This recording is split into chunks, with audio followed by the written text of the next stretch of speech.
15ই August Begum Khaleda জিয়ার জন্মদিন উপলক্ষে চলছে মিলাদ ও দোয়া অনুষ্ঠান, আর তার মধ্যেই জয় বাংলা জয় বঙ্গবন্ধু স্লোগান দিয়ে বসলেন খোদ বিএনপি সভাপতি।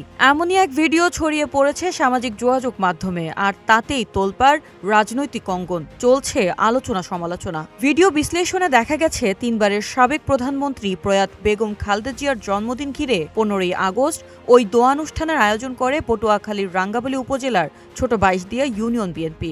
অনুষ্ঠানের শেষ দিকে বক্তব্য দিতে ওঠেন খোদ ইউনিয়ন বিএনপির সভাপতি নবা হাওলাদার। বক্তব্য শেষ করতেই আবেগের বশে দিয়ে বসেন জয় বাংলা জয় বঙ্গবন্ধু স্লোগান। মুহূর্তেই বিব্রতকর পরিস্থিতিতে পড়েন জন্মদিনে উপস্থিত বিএনপির অন্যান্য নেতারা। তখন পাশ থেকে তাকে থামিয়ে দেওয়ার চেষ্টা করতে দেখা যায়। ভাইরাল ভিডিও দেখে অনেকেই বলছেন, গত 15 বছর 15 আগস্ট শোক দিবস দেখতে দেখতে বেগম খালেদা জিয়ার জন্মদিনই ভুলে গেছেন ওই বিএনপি নেতা। News desk, green TV digital.